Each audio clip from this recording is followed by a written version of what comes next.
I would like to take the time to teach you the right way to do yoga because it makes a huge difference the way that you do something. It's not what you do, but it's how you do what you do.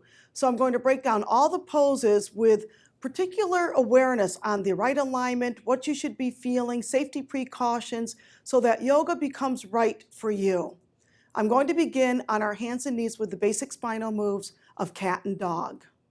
So beginning with cat and dog, your hands should be directly underneath the shoulders and the fingers spread. So no crunching, really relaxing the hand so every knuckle's into the earth. Especially remember about putting a little weight between the index finger and your thumb. Hands are shoulder distance, so the wrists are right underneath your shoulders, knees are hip distance. As you exhale, use the abdominal muscles lifting in and up as you make your cat shape. Exhaling, gaze at your pubic bone. As you inhale, stretch out, feel the belly lift in and up. Stretch the crown of the head away from your tailbone and let them float up. Gaze to your third eye. Exhale, floating through.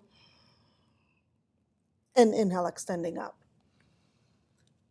The two areas that tend to get overworked is in your cat pose. Many people really overwork the upper back and hunch the upper back, squeeze the shoulders, kind of looks like this instead of wide open.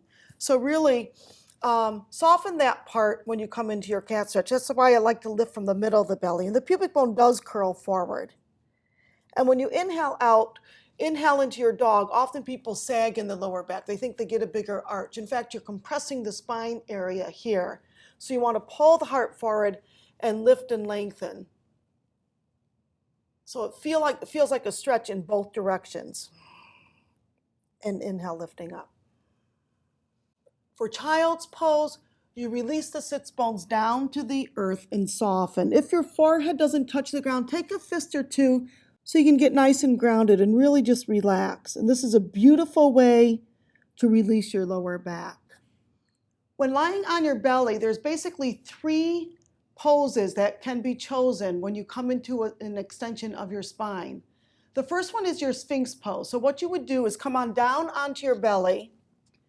The elbows will go directly underneath your shoulders. And I always like to measure and make sure the fingers wrap around the elbows. The arms come out, the palms to the earth. And what you want to do is stretch the legs long. So really kind of lengthen those legs. And the tops of the feet and toes are to the ground. So not curling the feet under, but actually stretching and lengthening the legs. Try to lie the tops of your feet to the ground. And instead of sagging in your belly and let your belly hang out, there's a gentle lifting of the belly in and up.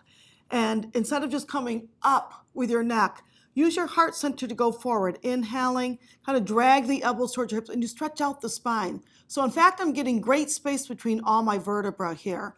Lengthen and pull out. It should feel nice.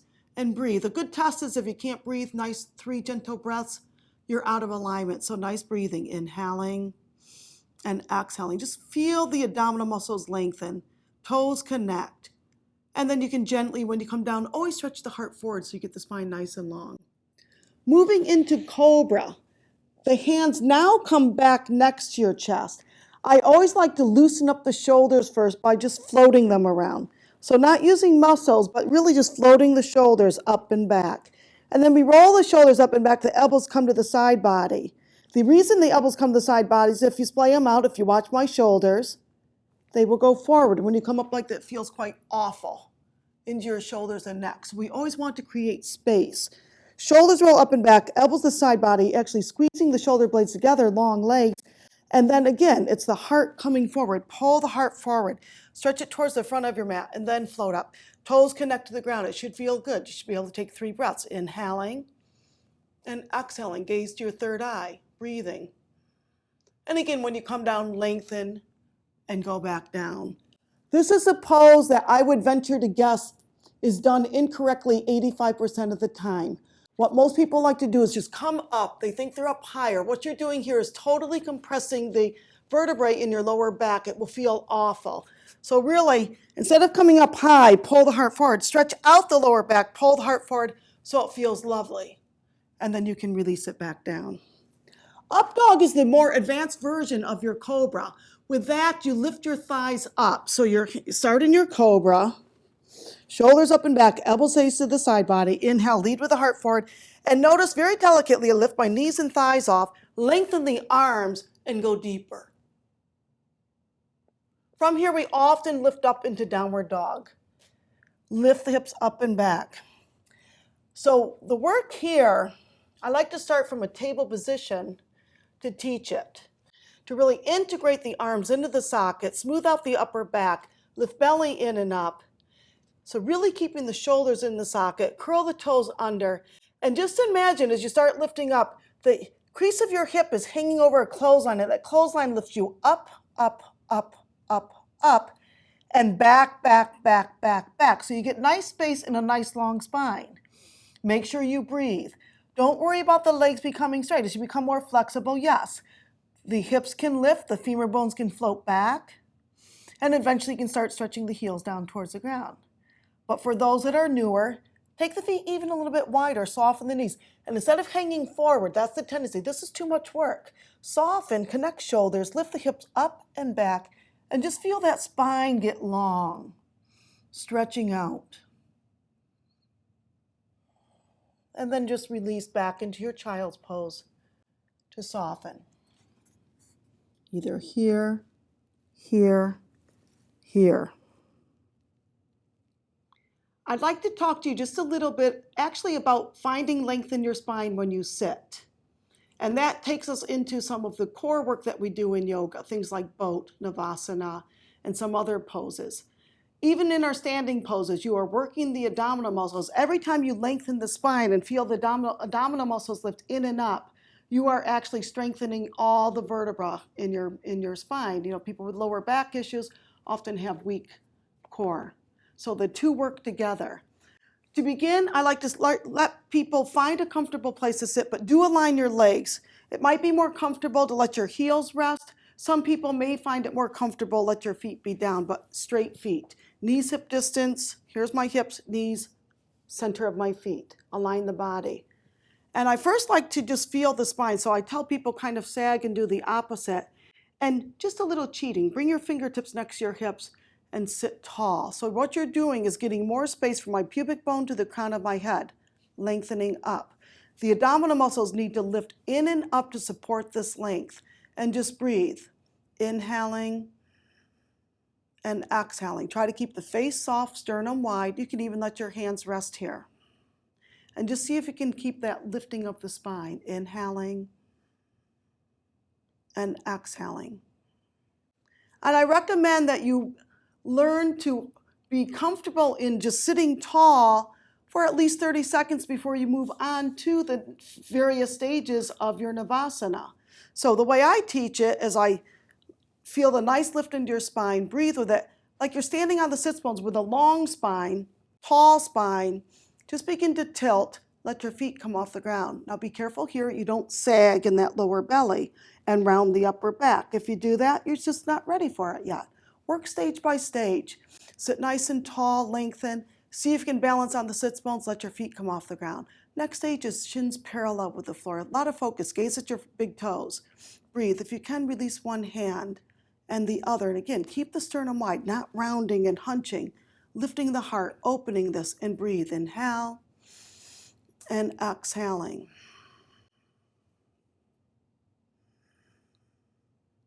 For those who are more advanced and comfortable, you can lengthen the legs. Lift out through the soles of the feet so the legs get nice and long, and breathe. Inhaling, can even spread your toes.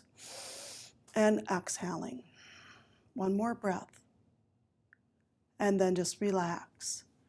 The reason I talk about breathing is it's really true yoga. Without the breathing, the body tenses up easily. You have no peace in your mind. So just listen to what we call Ujjayi breathing, ocean sounding breath. And let your breath relax the body so that you have the stamina and actually revitalized energy to stay into the pose freely. It's like every new moment, every moment's new. And keep that energy alive in the peace. I'm going to show you bridge. It's a very lovely pose. It starts strengthening all of your spine and creates a little more movement into your spine as well. So feet hip distance and straight, and then we're going to gently lie down. And I always like to take the time to see where I'm lying. So try not to let the crown of your head tilt down towards the ground where your chin sticks up. But really the neck is long, so it's the base of the skull to the ground. And I try to let the shoulder tips roll down instead of kind of letting them lift up and being tense here. Just relax them down. Bring the feet as close as you can to your buttocks, letting the feet be straight and again grounded, pressing down into the earth. Femur bones stay straight. So just like a bridge, you want both sides of your bridge to be parallel so you have a nice, strong, balanced bridge. So what you can do here is just relax, take a breath, and as you're ready, begin to let your hips lift up. Breathing, inhaling. So it's not all at once. Exhale, go a little bit more. Inhaling. Exhale, let those hips lift up, up, up with freedom. If it's comfortable, you can walk the shoulders underneath themselves, which opens up the shoulders. Interlace your hands, press the hands down to the ground, the arms down to the ground to use more power to build that bridge higher. Smooth breathing, lift up, up, up. Face is soft, base of the skull to the ground.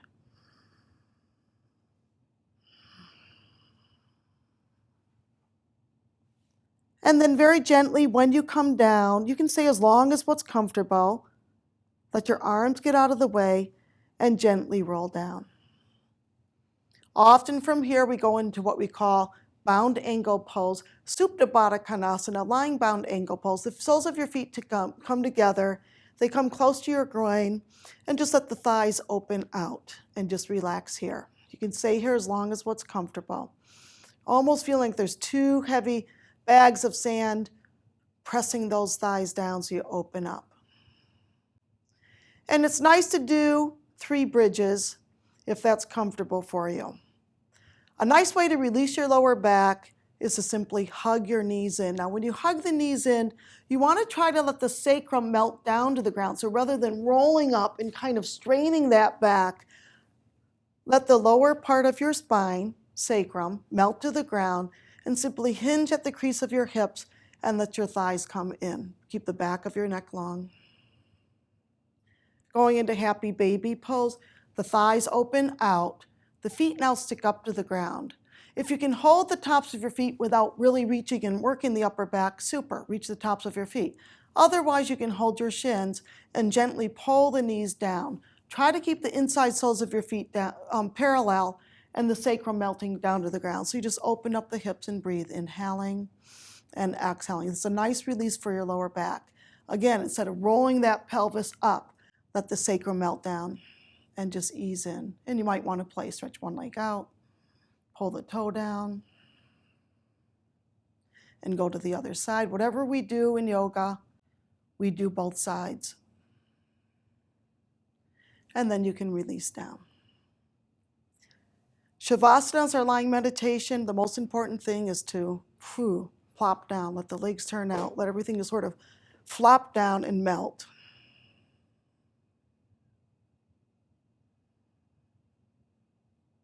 Peaceful breathing.